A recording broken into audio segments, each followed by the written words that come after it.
we've looked specifically at Judaic thought, Judaic Paschal thought.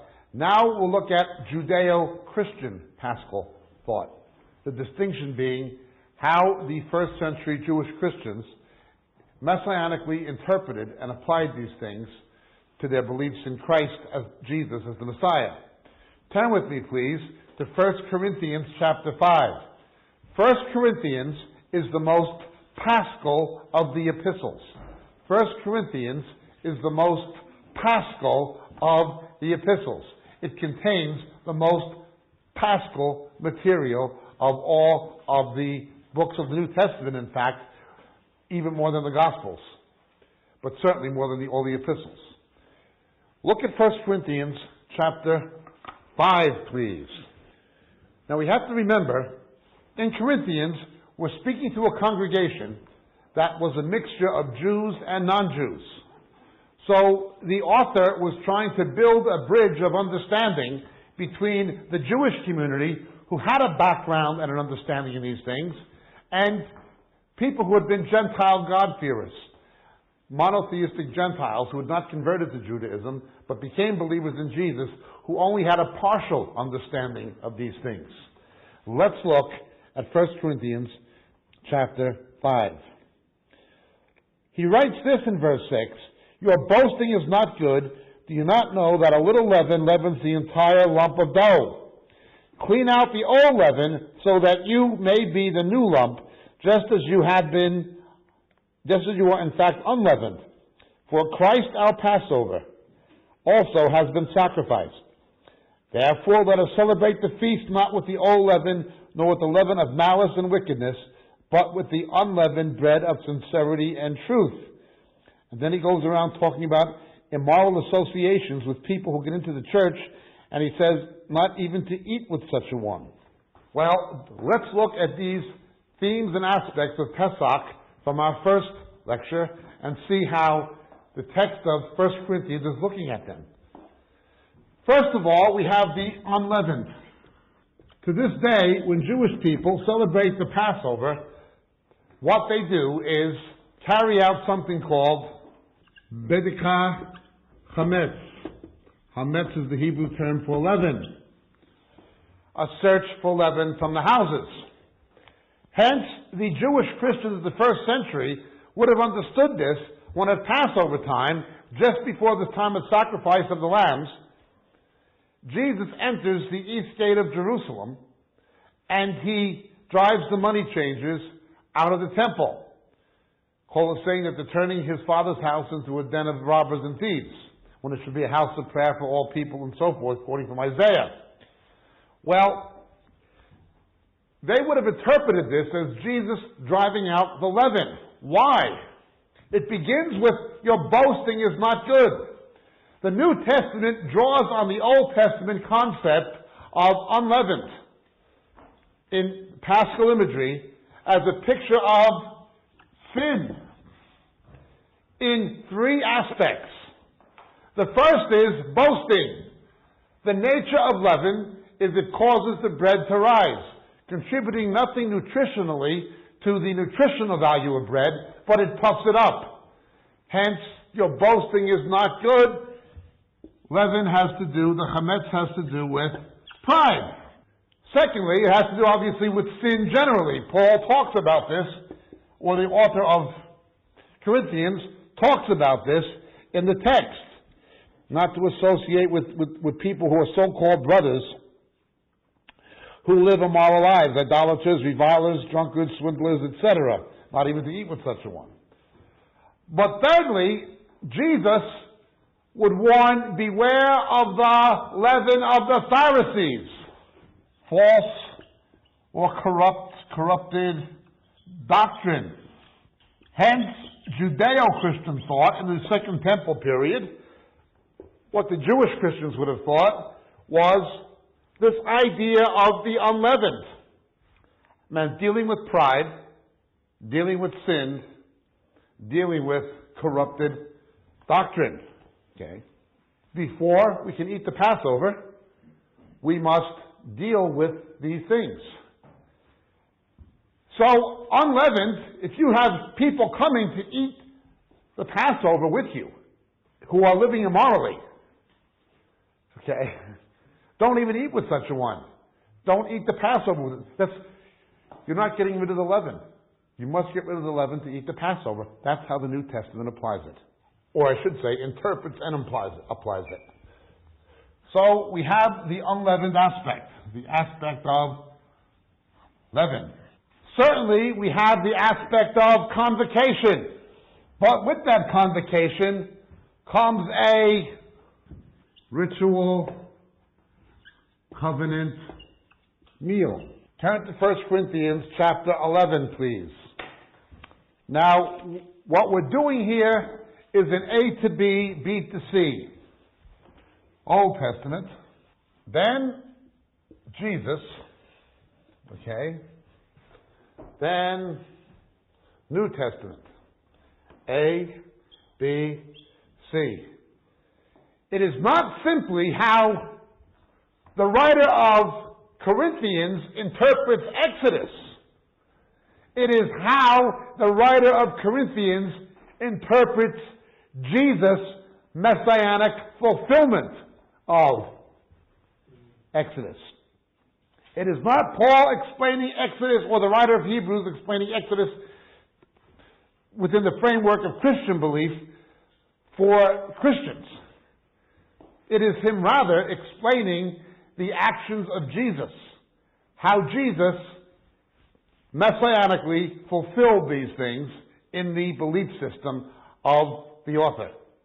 Hence, let us look at 1 Corinthians chapter 11. Verse 23, for I received from the Lord, the author writes as if he were present. Now, Paul was not present. He was not one of the apostles at the Last Supper. He was not yet a Christian himself. However, when we read 2 Corinthians, it becomes his claim that he had some kind of convocation with Christ himself. And he received these things the way that the first Christians did. This convocation, apparently, that he claims would have taken place in Arabia, according to the Epistle to the Galatians. So he writes about it as if he were physically present, even though he was not physically present, saying that he directly received it from Christ. This, of course, is one of the areas where certain liberal scholars have disputed, and certain Jewish scholars have disputed, does Paul have the same Christianity as Jesus and the original 12? Was Christianity begun by Jesus or by Paul? Now, conservative scholars react against this by pointing out the record of the book of Acts, the historical record of Eusebius, the internal content of Peter's epistle, commending the ministry of Paul, all point to the fact that you did not have this kind of a schism. It is speculative. Even though there were differences of opinion, there's no basis to say that there was another kind of Christianity or another kind of Judeo-Christianity. He writes the following, for I see from the Lord that which I delivered to you, that the night in which he was betrayed, he took bread, and when he had given thanks, he broke it. This is my body, which is for you. Do this in remembrance of me. And in the same way also, he took the cup also after supper. He took the cup also after supper. Now you had 4 cups used in the Passover ritual, in the Passover Seder meal. The meal that the Passover was eaten in, when the Haggadah developed, was called a Seder. Seder is related to the Hebrew word for liturgy, Siddur, which comes from the infinitive of the Hebrew lesader, to set in order. Okay? So the meal had to be eaten as a ritual in a specific liturgical order. Okay? Siddur is the Hebrew liturgy. Seder is the Paschal meal. The Last Supper being a Seder. Okay? Now in Jesus' day there were multiple Seders. That's not our purpose tonight. But the cup that was taken here is the cup taken after they had eaten. There were 4 cups used in the Passover meal. Okay? Cup of blessing, cup of redemption. The first was the cup of sanctification. Cup of acceptance. Okay? Those are the cups. Judas Iscariot left the Seder. A Seder had to be completed. You had to follow the whole order. for the Passover to be completed. Okay? You had to follow the whole Seder. At the end, it would ritually end, Shana Haba Be'Yerushalayim, next year in Jerusalem. Something that developed during the diaspora of the Jews with their national ambition to return. Again, the idea of convocation. Okay? Judas left before the cup of acceptance. He did not have the same idea of Paschal redemption as the other apostles who ate the entire meal. Judas left the meal before this was drunk. Okay? Now, there's actually something called Elijah's cup, but I won't go into that now. Let's look here at 1 Corinthians 11. He took the cup after supper, saying, "This cup is the cup of the new covenant in my blood. Do this as often as you drink it in remembrance of me. For as often as you eat this bread and drink this cup, you proclaim the Lord's death until he comes." What he would have said is, "That's the bread." Then he would have taken the cup,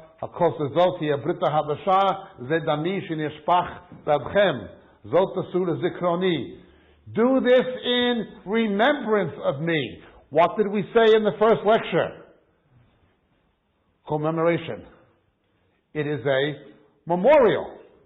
But we proclaim his death until he comes, writes the author of Corinthians. Again, he's not commenting directly on Exodus. He's commenting and messianically applying Jesus' actions regarding the Paschal material in Exodus. Turn with me, please, to Matthew 26. Verse 26, while they were eating the Seder, Yeshua, Jesus, took some bread, and after a blessing, we know that blessing today, it still exists in the Haggadah. We know the blessing he would have said. After the blessing, he broke it and gave it to his disciples, saying, "Take this and eat, this is my body." And when he'd given thanks, he took the cup and he'd given thanks, saying to them, "Drink from it, all of you. This is my blood of the covenant, which is poured out for you unto the forgiveness of sins. But I say to you, I will not drink of this fruit of the vine from now on until that day when I drink it anew with you in the kingdom of my Father."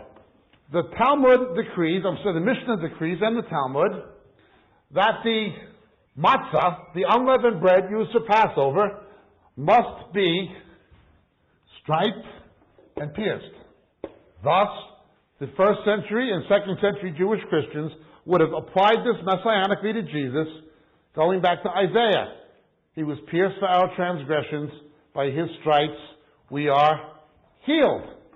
Now, during the course of the Seder meal, at a certain point in the Haggadah, you break a particular piece of matzah in half. You eat one in a kind of sandwich with bitter herbs called a korach to make people weep. But the other you wrap in a napkin and hide it under the table. Today they do it under a tablecloth, but in Jesus they put it under the triclinium. They'd have the ritual meal, and then when they drank the last cup of acceptance, after the meal, they would take what is called, it's actually a Greek word, afikomin, something to do with sweet. It was like the dessert. The afikomin, this half that was wrapped in a cloth and placed under the triclinium. Well, it was striped, it was pierced, it was broken, and then wrapped, and then as it were buried. Then it's taken out at the end of the meal, once the sacrificed lamb had been completely eaten, and then it would be taken with this last cup. So what the Jewish Christians of the first century would have done is said, Jesus took the afikomin. This is my body. That which is crucified, broken, and so forth, resurrected. Taken out of the shroud. Okay? Take this and eat it. Okay. Now that's that aspect. However, Jesus said, thus, in Greek, in Corinthians, it was anamnesis, that you may never forget me. But here Jesus says, do this in remembrance of me. For I say to you, I will not do this again until I do it in the kingdom of my Father. Once more, this idea of looking back and looking forward.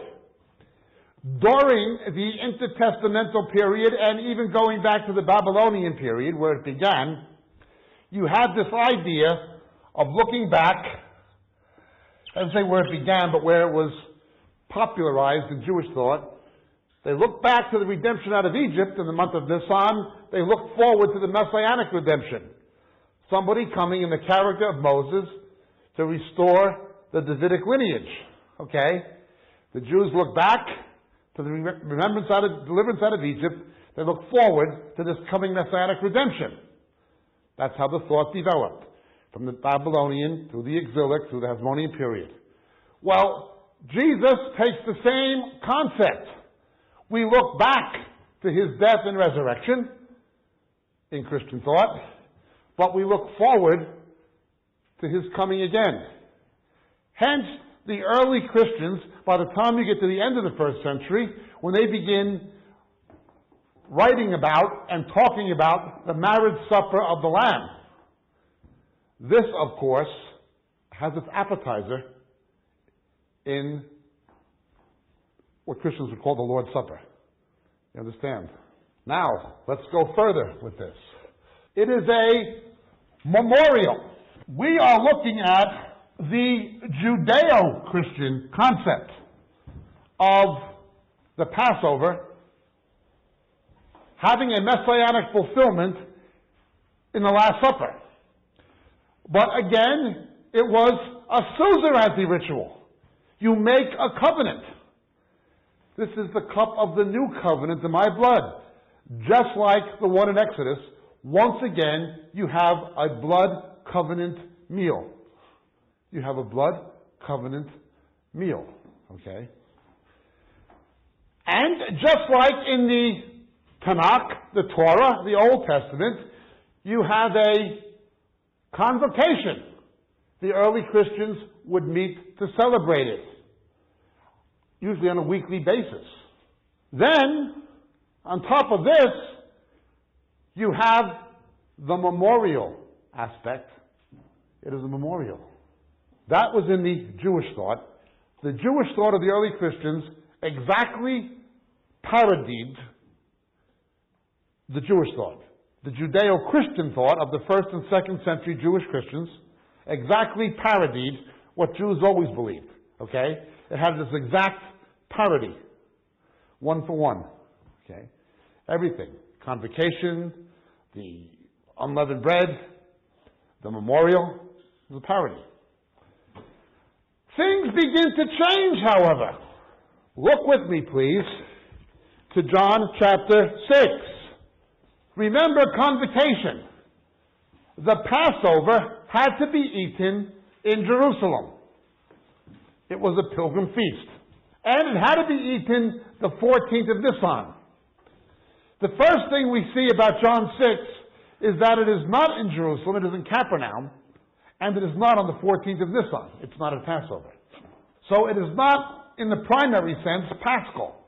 In the patristic era, the post-apostolic church, when the church began to Gentilize, and Christian theology was framed within the parameters of Platonic and later Aristotelian philosophy. But let's go to the Platonic. The Plato's ideas. Patristic era, the post-apostolic era, something begins to change. While the New Testament has the same parody that you had with the Tanakh and the ideas of convocation, unleavened bread, memorial, something happens here. Again, convocation, it has to be the 14th of Nisan in Jerusalem. This is not the 14th of Nisan or Jerusalem in John 6. Wrong time, wrong place. It is not primarily Paschal. It has Paschal aspects, but the text is not primarily Paschal. You understand what I'm saying? Let's look. They came up with this idea. Truly I say to you, he who believes in me, and so forth. But the idea comes, unless you eat of the flesh of the Son of Man and drink his blood, you have no life in yourselves, in verse 53. Well, let's just go a few verses after this. Jesus says to them, the words in verse 63, which I speak to you, they are spirit and life. The flesh profits nothing. It's the spirit that giveth life. You have the Greek word sarx, unless you eat his flesh. In the context of John's Gospel, the logos becomes sarx, John 1:14. Okay? Revelation chapter 10:10, the Apostle John eats the scroll. He eats the word. Ezekiel chapter 3, Ezekiel eats the scroll, eats the word. Jeremiah chapter 15, verse 16, Jeremiah eats the scroll. He eats the word. That was Jewish thought. Eating the word meant believing it in a proactive way. Okay? It's spiritual. It's the words I speak that give life. Eat the word, spiritual. The flesh profits nothing. Once you begin divorcing verse 53 from the gospel itself, the surrounding passages, and from the overall meaning of what it means to eat the word, you arrive at a very different conclusion. You arrive at the idea that Jesus dies again, that the elements become transubstantiated, and you eat it in a ritual, which, taken to its natural logical conclusions, would be a cannibalistic ritual. I'm not trying to call Roman Catholics cannibals, I'm not trying to insult Catholics, but they do actually believe it is Jesus' body and blood transubstantiated. That's not our purpose to look at that today. However, that is the belief and the consumption of blood. Now, of course, those of a Protestant tradition and of a Jewish tradition would have outlawed cannibalism and vampire practices as demonic. In the book of Acts chapter 15, we have the first church council, where James, not Peter, is presiding. And the apostles condemn the ritual consumption of blood. Hence, you have a problem. While the early Jewish Christians would not have seen eating the flesh and drinking the blood as something cannibalistic, they would have taken it in its context as eating the word and applying the blood of salvation, the blood of the Paschal Lamb. Once you reframe their Paschal thought in terms of Greco-Roman thought, which happens in the patristic age, it begins to lose its original meaning.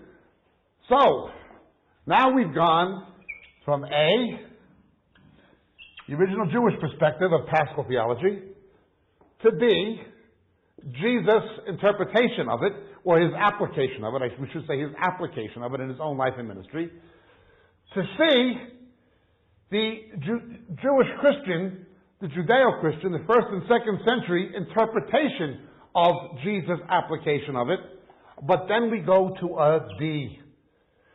We go into patristic Christianity. Again, it is culturally alien, but it is also philosophically alien from what was originally intended in the ideas of convocation and memorial. You understand? It is a memorial. We proclaim his death until he comes. Looking back and looking forward, exactly in parity with what the Jewish thought believed about the Passover. Now, of course, the Reformation came as a result of this. No Jewish Christian in the first or second century, there was no Jewish source that ever taught transubstantiation. None. They would have understood it in Paschal terms. They would not have understood it in patristic terms. Okay? They would have understood it in apostolic terms, in Jewish terms, but they would not have understood it in Aristotelian terms. The doctrine of transubstantiation was finally framed in the Middle Ages in its present form by Aristotle, or by Thomas Aquinas, following Aristotle's philosophy of accidents. Okay, it was an Aristotelian concept. Aristotle, of course, was not Middle Ages, but Aquinas, who defined transubstantiation in its present form, as believed by the Roman Catholic Church, he drew on Aristotle's ideas. Okay. So, biblically, that is from the Old Testament to the New Testament. We go from A to B to C. We go from what it meant in its original system name to the Jews, to Jesus' messianic application of it to himself. That's one bridge. But then we go to the apostolic explanation of it in the epistles. Once that is over, something else happens. Another bridge is built, a patristic bridge, where the Hebraic concepts of Paschal theology, of Passover, of convocation, of polemic, of memorial, are redefined in terms of Greek philosophy. The Greeks were very concerned about issues the Jews weren't. Notice when Jesus speaks of eating my flesh, drinking my blood, it's the Spirit. Okay, the Spirit. The Greeks were concerned with this idea of substance. Substance.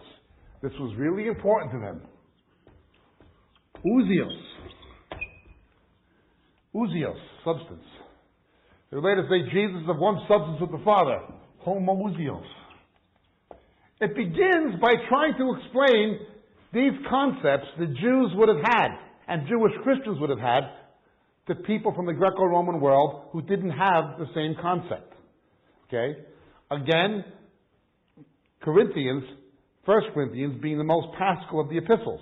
It's a church of both Jews and Gentile God-fearers.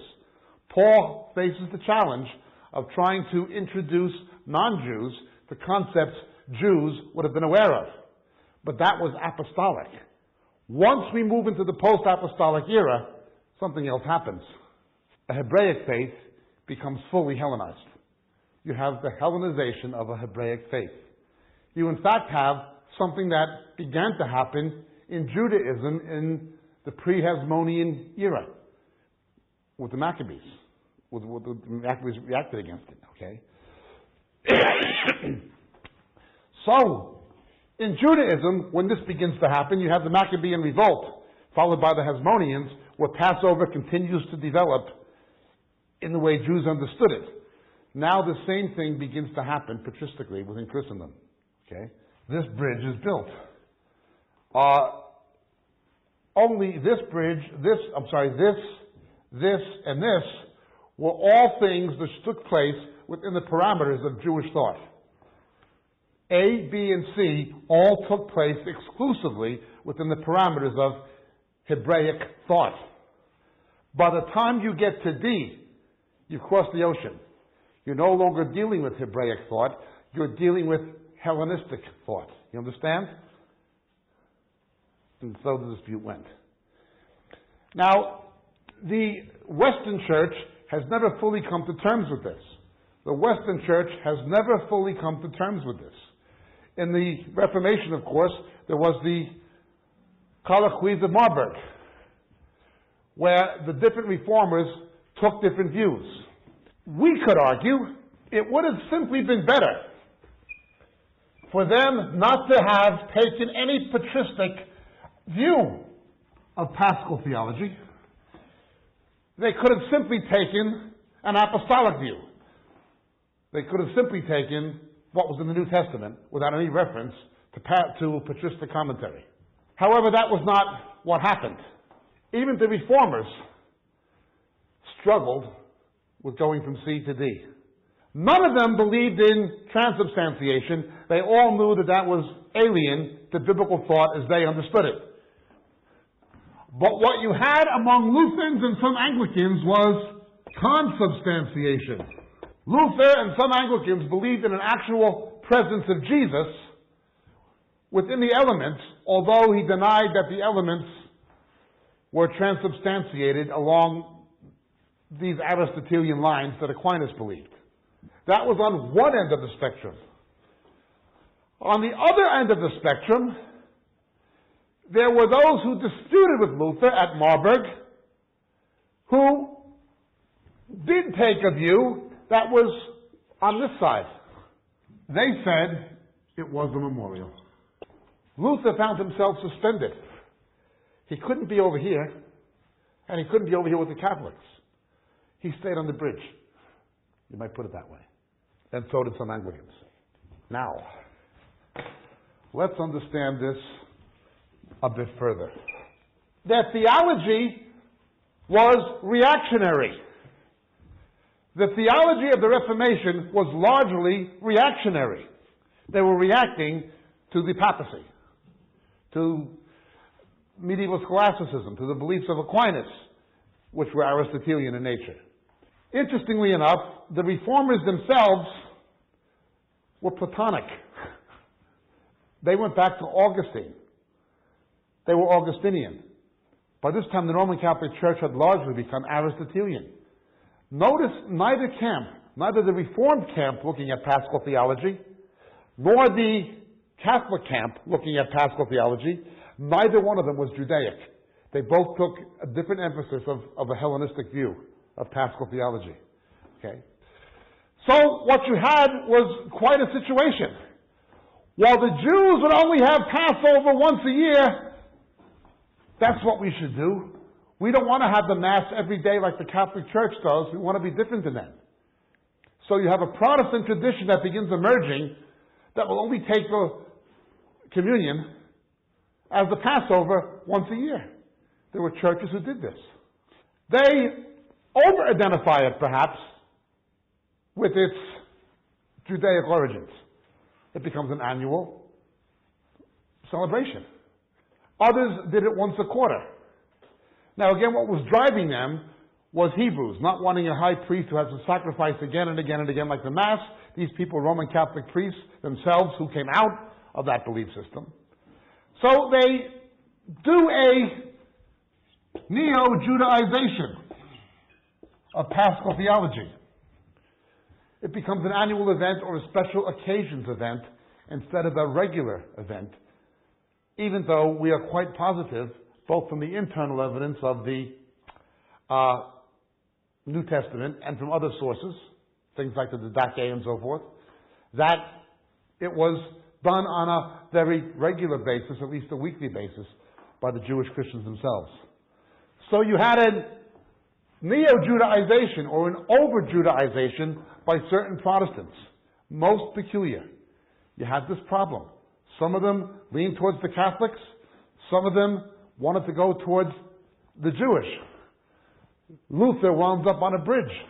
Some of them go too far back. Quite a situation. And the mainstream denominations have never come to an accord about it. They didn't come to an accord at the colloquies of Marburg, and they haven't come to an accord now.